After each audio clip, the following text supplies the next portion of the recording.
Hey, sobat keliling dunia. Guten Morgen dari Jerman. Sobat keliling dunia. Ohayo gozaimasu. Ohayo gozaimasu.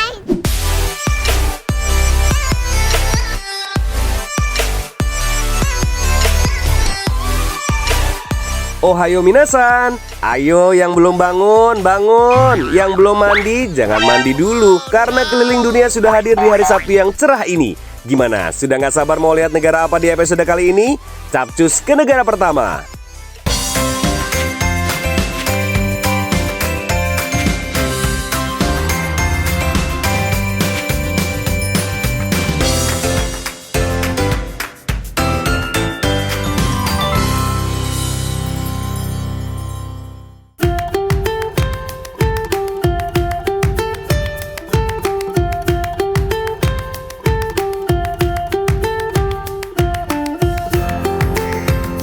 Good pagi, selamat morning sobat keliling dunia.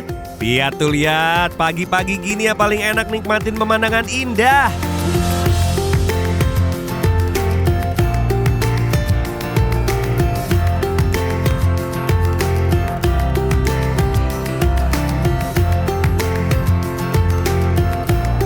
Tapi sobat ada yang tahu nggak keliling dunia kali ini sedang berada di mana?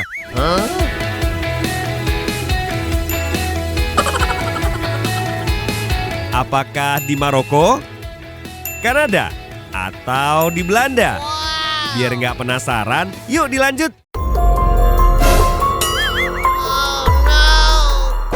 Oh iya. Halo sahabat keliling dunia, Andri is back. Wah, kenapa Andri deg-degan dan tentunya mau copot karena di sini merupakan daerah Beer Black. Sobat, ternyata Andri tuh panik karena jalanan yang Andri lewatin tadi merupakan kawasan Beer Black. Kawasan ini dikenal dengan keberadaan beruang hitamnya, sobat. Tuh makanya aku tuh deg-degan. Aduh, yang penting ada orang lewat, dibantu atau ya pokoknya kalau ada terjadi apa-apa, Nexi bisa langsung membantu saya gitu. Mungkin kamu berkelahi sama beruang gitu kan, aku yang rekamin gitu kan. Seru. Oke. Tapi tenang. Oke. Tenang. Itu aku gak kesurupan.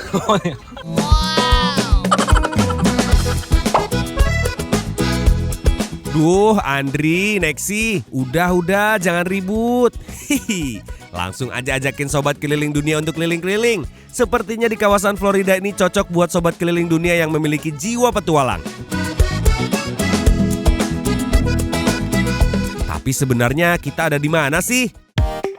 Hey sobat keliling dunia, kita udah sampai nih tempatnya. Kita bakal ngelilingi dan seru-seruan ngajak kalian di Ocala National Forest nih. Iya, dan jarak dari Miami ke sini itu memerlukan waktu 4,5 jam. Wah, buat kalian yang punya kendaraan dan bisa parkir di sini dengan biaya parkirnya sekitar $6.45. Dan hutan ini itu merupakan hutan paling selatan di benua Amerika. Wow. Ya tahu nggak?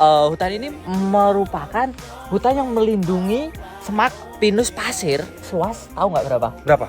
387.000 hektar. Wow, luas banget.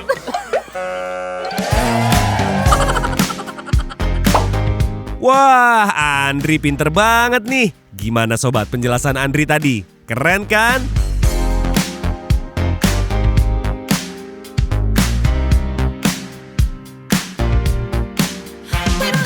Tapi kira-kira kita mau ngapain ya sobat di hutan ini? Apakah berburu binatang lagi? Atau mau nepuk nyamuk? Daripada penasaran, kita ikutin aja yuk sobat. Ocala National Forest ini terletak di bagian utara pantai Miami dan dapat ditempuh hampir 5 jam apabila dari Bandara Internasional Miami. Kayak jarak dari Jakarta ke Semarang ya sobat. Sobat keliling dunia, ini Andri mau berenang atau mau pulang kampung? Bawaannya banyak banget. Ayo teman-teman yang ada di Seragen atau siapa lah. Ya, bagusan dikit dong. Bungkusnya pakai kantong plastik. Parah nih Andri. Andri dan Nexi mau ngajakin berenang nih. Andri, awas jangan sampai kelelep kayak saat snorkeling kemarin ya.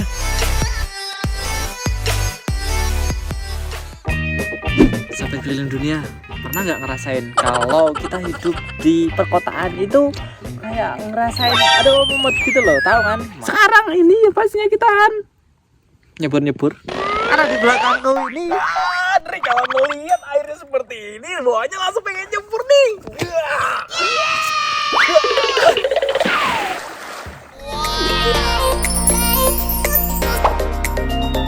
Sobat keliling dunia pasti pernah juga kan ngerasain seperti yang dikatakan Andri, melihat air yang jernih rasanya pengen ikutan nyebur kayak Nexi ya sobat.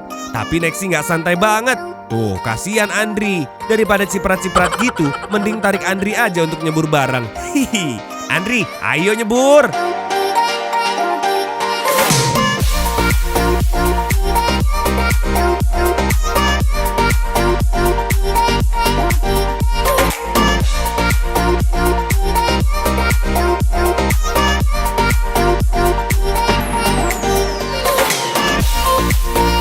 Hutan Nasional Ocala ini berdiri dari tahun 1908 dan merupakan salah satu hutan tertua di kawasan Florida. Di hutan ini pula menerima lebih banyak pengunjung dari hutan perlindungan lain yang ada di Florida. Wah, pantas aja Andri dan Nexi mampir ke sini. Sobat, seger banget ya ngelihatnya. Pengalaman seru banget nih berenang bersama ikan-ikan. Manate dan juga kura-kura.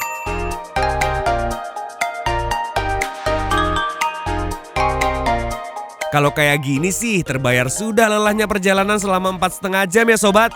Oh iya sobat, Ocala National Forest ini memiliki 4 mata air alami utama dengan air yang jernih banget. Ada Juniper Springs, Salt Springs, Alexander Springs, dan juga mata air ini sobat, Silver Glen Spring.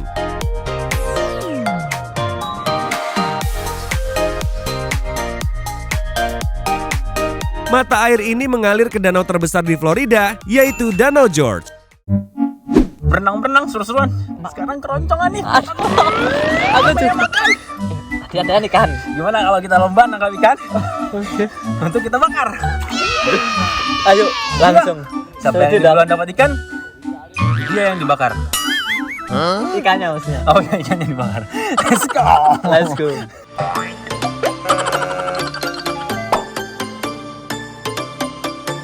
Waduh, Andri, Nexi, abis renang bareng ikan, sekarang malah mau dibakar ikannya. Ya udah, buruan tangkep deh. Perut sobat juga udah pada mulai keruyuk-keruyuk nih. Hehe.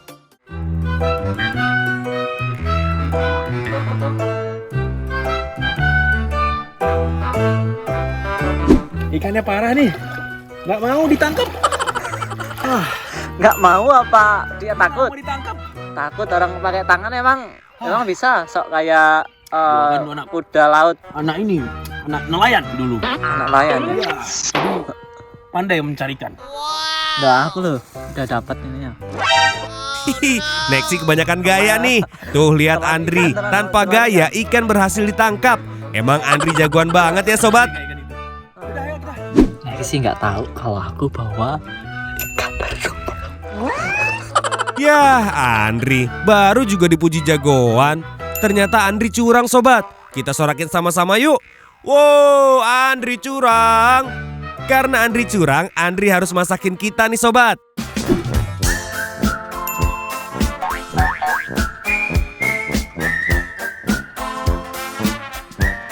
Wah sobat, ternyata ada tupai raksasa. Hihi, Andri, ada-ada aja deh. Sobat, jika ingin merasakan sensasi bermalam di hutan, sobat bisa loh menginap di sini. Pasti seru sobat. Sayangnya Andri dan Nexi tidak membawa tenda nih. Jadi kali ini kita hanya makan ikan ala Chef Andri aja ya sobat. Oke sahabat ini dia, Andri siap mau masak ikannya. Oh, mau diapain yuk? Dan itu kita udah siapin ada barbecue atau grill yang pemanggang yang kita udah bawa dari rumah. Sebenarnya di sini ada, cuman aku nggak mau ribet, aku pakai gas. Jadinya itu tinggal klik, langsung kita masak. Ini ada tilapia atau namanya tuh ikan gurame ya. Sebenarnya ikan gurame di sini tuh nggak banyak diminati, tapi kayaknya kita akan masak dengan rasa lime terus dicampur namanya itu chili dan spicy gitu ya.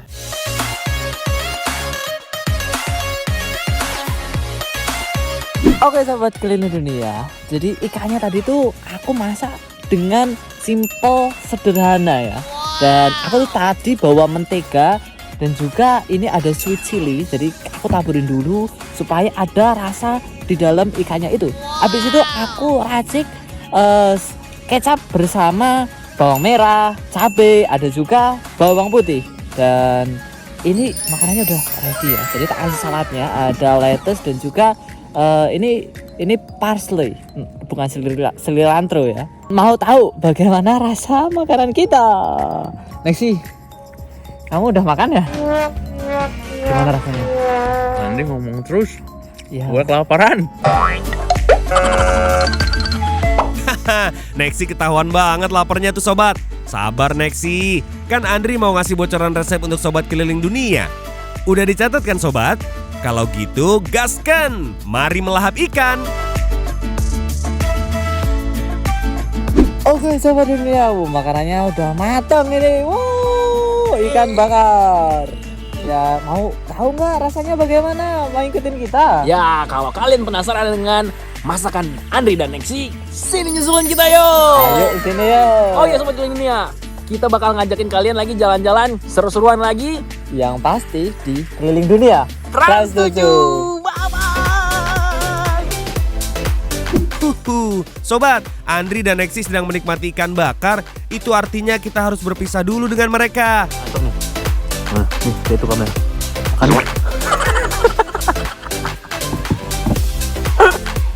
Tapi seperti kata Nexi tadi, mereka akan ngajak kita keliling lagi kok sobat. Jadi jangan khawatir ya.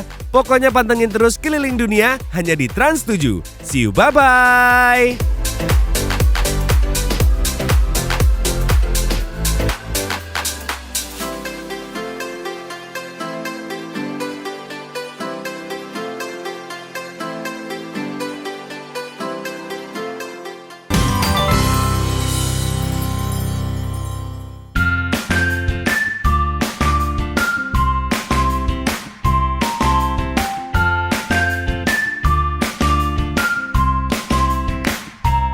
Halo Friende, selamat datang di kota Lorach, Jerman.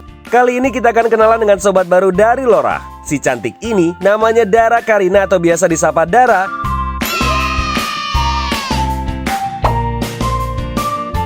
Dan di sebelahnya sang suami, Manuel. Dara sekarang bekerja di Swiss dan tinggal di Jerman sobat. Kok bisa ya kerja di Swiss dan rumah di Jerman? Ternyata hal itu biasa bagi penduduk Lorach. Kerja di Swiss, sorenya main ke Prancis dan pulangnya ke Jerman. Karena kota yang jaraknya 868 km dari Berlin ini terletak di perbatasan antara Swiss dan Jerman. Saking serunya perbatasan tiga negara ini sampai ada monumennya loh. Monumen ini berdiri tepat di tengah sungai Rhine di wilayah Swiss. Nah lo itu sekarang Dara udah ada di depan monumen Dreiländereck. Jadi monumen ini adalah monumen perbatasan tiga negara yaitu Jerman, Swiss, dan Prancis. Nah posisi monumen ini ada di kota Basel di Switzerland. Tapi karena kota Basel dan kota Lorach di mana aku tinggal itu sangat dekat, jadi seperti monumen ini tuh kayak bagian dari Lorach. Gak apa-apa ya Swiss, Jerman numpang dikit.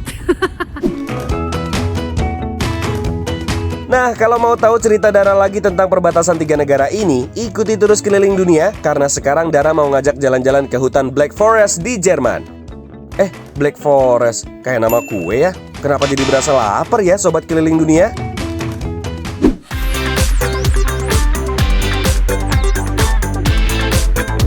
Black Forest atau Schwarzwald letaknya nggak jauh dari Lorach, hanya 1,5 jam lebih mengendarai mobil. Cuma yang nggak akan berasa kalau disuguhi pemandangan cantik seperti ini. Setuju nggak sobat? Nah Loite, sekarang kita lagi on the way ke Black Forest. Nah ya jadi, dan seperti yang kalian lihat, aku itu udah ganti baju karena temperatur di Black Forest itu jauh lebih rendah dibandingkan di area-area lainnya. Jadi lebih dingin gitu. Tapi kalau kalian lihat Manuel itu gak ganti baju ya. Soalnya kayaknya kulitnya dia agak kayak badak gitu, tebel gitu ya. Tapi kalau aku kan karena kita orang Indonesia nggak terlalu kuat dingin, jadi aku selalu prepare sweater dan jaket lebih tebal.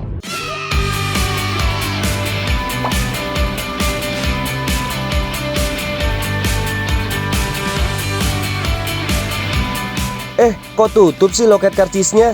Bisa nggak tuh kita masuk, Dara? Karena jiwa petualangan sobat keliling dunia sudah mulai bergejolak. Oke Loika, kita udah nyampe di mau tempat masuk untuk ke waterfallnya, tapi tutup karena nggak tahu, mungkin karena cuacanya juga kurang baik karena lagi hujan dan gerimis. Seperti yang kalian lihat, ini tempat masuknya dan tutup. Tapi kita mau coba, mungkin kita bisa lihat dari atas dan nggak perlu pakai tiket. Yuk. Ya, karena gerbangnya nggak dibuka, Dara dan Manuel jalan-jalan cantik aja di sekitaran air terjun Triberg yang terkenal di Jerman. Biar sobat keliling dunia juga nggak kecewa, ya kan? Sekarang Dara udah ada bener-bener di dalam Black Forest hutannya. Nah kalau kalian lihat, dingin banget, lembab, terus kayaknya perasaan misteriusnya tuh kayaknya gimana gitu.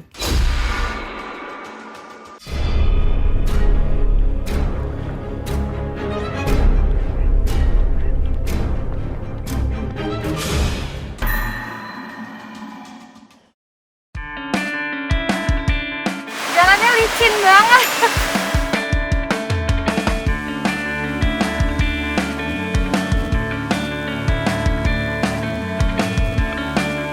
Oke Loika, jadi sebenarnya Dara juga punya cerita agak sedikit lucu ya tentang waterfall di Jerman. Jadi kalau kalian lihat juga tadi di plang di depan, Triberg Waterfall ini kan katanya tertinggi di Jerman. Tapi setelah aku research nih, yang tertinggi di Jerman itu bukan Triberg, tapi Triberg itu salah satu tertinggi. Yang paling tinggi itu ada namanya Rotbachfall di Bavaria. Jadi agak lucu juga ya, mereka itu mengklaim satu sama lain itu waterfall tertinggi di Jerman itu yang mana. Nah jadi nggak apa-apa ya, sedikit aja kita lihat waterfall ya. Tapi dari sini juga kelihatan udah sangat bagus ya dan cantik banget dengan salju-saljunya juga. Nah Loite, jadi aku baru menyadari, jadi di sini memang ternyata masih boleh, tapi untuk naik ke atas lebih tinggi itu ditutup di sini. Nah, karena dia bilang katanya sign-nya adalah itu agak licin dan jadi berbahaya. Oke.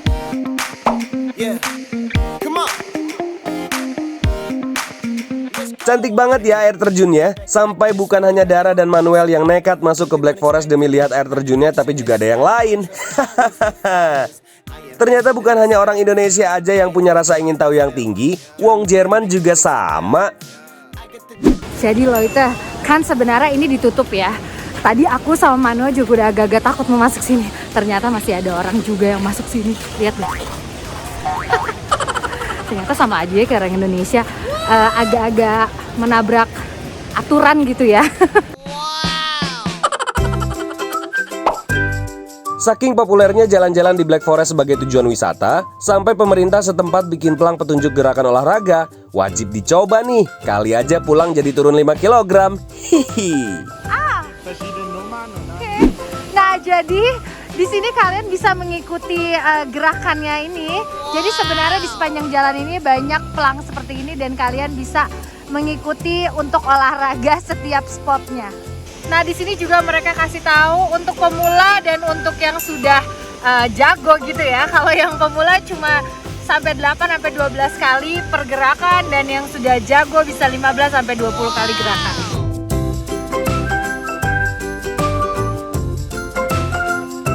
Nah seperti yang kalian lihat, sekarang aku mau coba ikutin nih ya. Jadi untuk pemula 3 kali dan untuk yang udah jago lah ya 5 kali. Jadi aku mau coba 5 kali. 1, 2, 3, 4, 5. Steam best? Ya.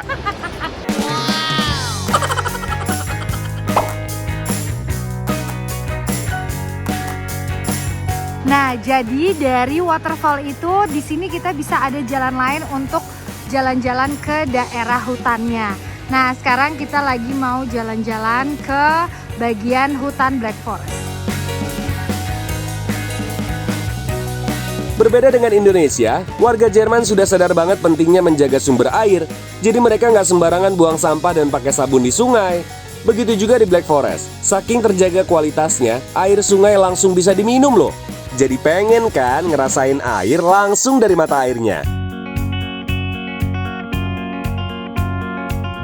Jadi Manuel mau tetap ambil airnya dari sumber air terjun ini.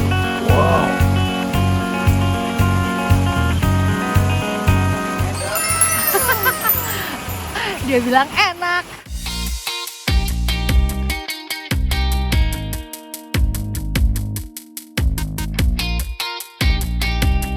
Sobat keliling dunia, seenak-enaknya jalan-jalan di Black Forest. Sebenarnya hutan ini tersimpan misteri yang diungkapkan dalam cerita-cerita legenda rakyat Jerman. Lah, kok jadi serem ya sobat?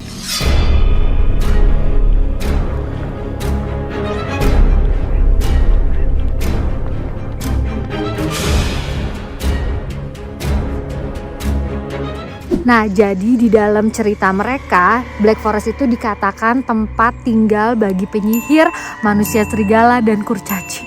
Oh my god, gue takut. Bahkan, tak jarang pada zaman dulu sering terjadi peristiwa aneh dan mengerikan di Black Forest.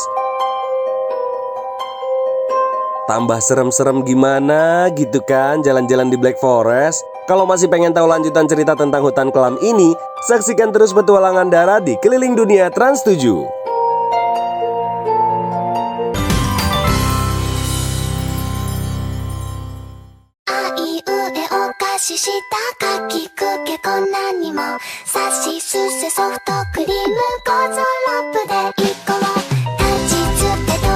Sobat Keliling Dunia, wah di pagi hari ini kita sedang berada di mana ya sobat? Kali ini kita akan berkeliling Tokyo bersama sobat baru kita Mima and Family. Yeah, seorang ibu rumah tangga yang hobi banget nih ngevlog dan menulis blog. Sobat keliling dunia. Ohayo gozaimasu. Ohayo gozaimasu. Nggak nyaut. Perkenalkan, saya Mima, saya dan keluarga kecil saya Otosang, sebut aja Otosang, artinya ayah, namanya si IKUMO, harus dieja biar bocah kecil nggak teriak-teriak nyebut nama bapaknya. Dan namanya dan Hana-chan, kami sekeluarga mau mengajak sobat keliling dunia untuk lihat-lihat tempat beken yang ada di Tokyo. Salah satu tempat yang paling terkenal di Jepang. Ya, minasan, Ikimashou. Ohayo gozaimasu, salam kenal semuanya. Wah, asik nih sobat, kita akan diajak jalan-jalan. Kira-kira tempat beken mana nih ya yang akan dituju pertama? Langsung aja yuk, berangkat!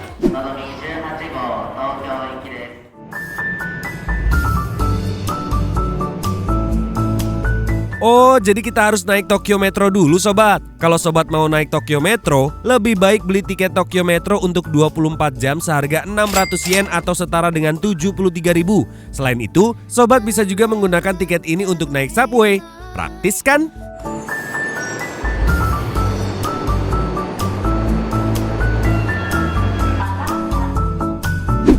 sobat, sekarang kita udah nyampe di Asakusa. Masih di dalam stasiun Asakusa sih. Kita mau keluar dari stasiun ini. Exit terdekat ke Kaminarimon atau gate terluar dari Asakusa Temple adalah exit pertama. Tuh di belakang tuh. Ikimashou.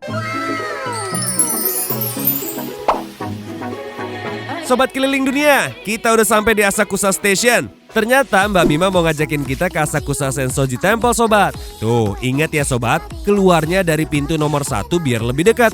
Dari tempat Mbak Mima tadi ke Asakusa Station memakan waktu 1 jam sobat. Tapi sobat harus transit dulu di stasiun Hachobori dan stasiun Ueno.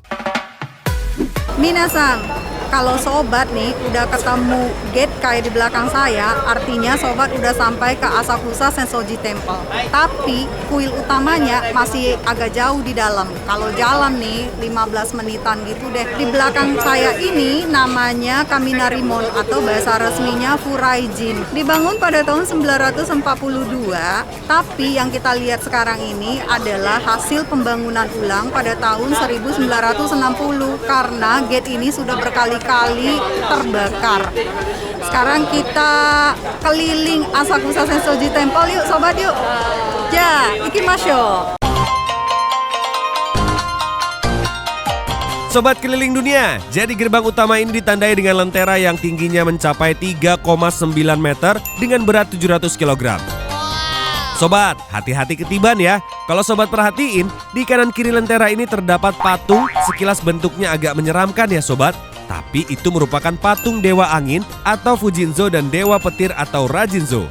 Dua aja ya sobat, kalau ada air dan api juga, nanti jadi avatar The Legend of Aang.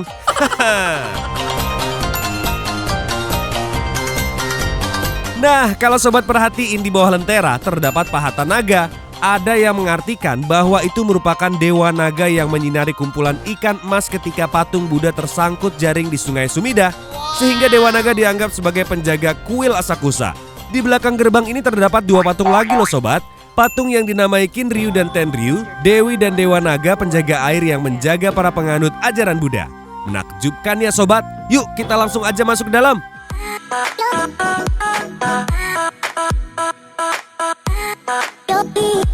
Minasang, sekarang saya udah berdiri di depan Nakamise Street. Nakamise Street ini adalah jalanan kecil sih, tapi di sepanjang jalan ini ada banyak banget toko-toko macam-macam, jual pernak-pernik, souvenir, makanan.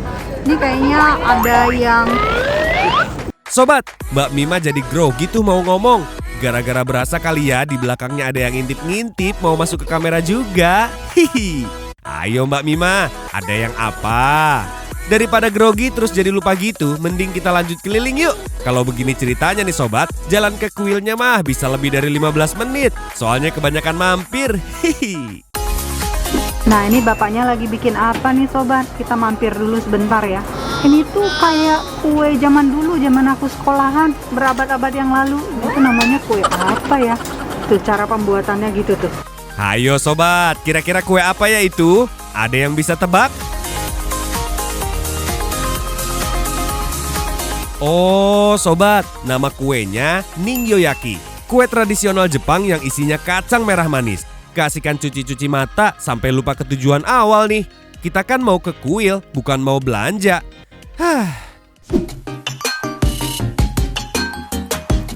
Sobat, kita sudah sampai di gerbang Hozomon. Kalau tadi kita disambut oleh lentera besar, kalau di sini lenteranya sih nggak terlalu besar sobat. Di kanan kirinya pun terdapat patung Nyozo sebagai dewa pelindung.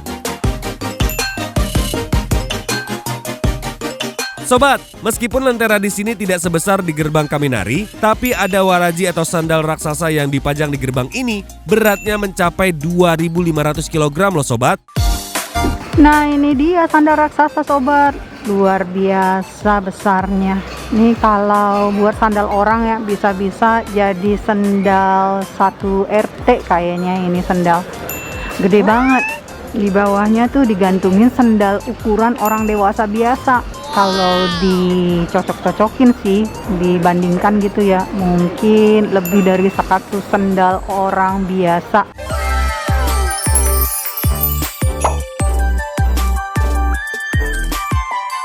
Katanya sih, kalau kita berhasil menyentuh sendal tersebut, kita bisa berkeliling dunia. Wah, ayo sobat keliling dunia, kita pegang sandalnya, biar kita bisa terus berkeliling dunia bersama. Kalau sudah melewati gerbang Hozomon ini, berarti kita sudah masuk ke kawasan kuil. Kita diharuskan membersihkan diri di Osuisha. Di dalam Osuisha terdapat sebuah kolam dengan patung naga yang mengeluarkan air. Sobat harus membasuh tangan dan berkumur dengan air tersebut untuk mensucikan diri. Basuh ke tangan kiri, lalu tangan kanan, tangan kiri. Airnya basuh ke wajah sedikit atau buat berkumur. Kumurnya sih dikit aja ya, nggak kayak kumur-kumur abis sikat gigi gitu. Setelah itu gayungnya, air sisa di gayung harus kita tuangkan ke bagian gagang gayung.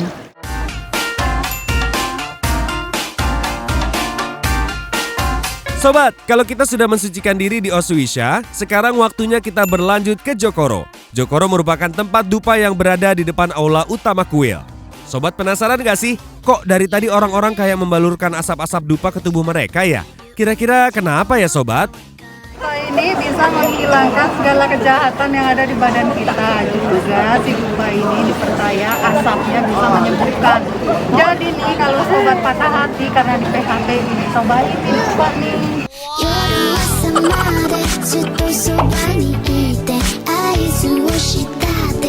Wah sobat, diyakini bahwa asap dupa tersebut bisa menghilangkan kejahatan dan segala penyakit. Ayo, korban patah hati semuanya berkumpul, gerak! Mari kita sembuhkan luka di hati dengan asap-asap ini. Sobat keliling dunia, setelah melewati perjalanan panjang, akhirnya kita sampai juga di kuil Sensoji.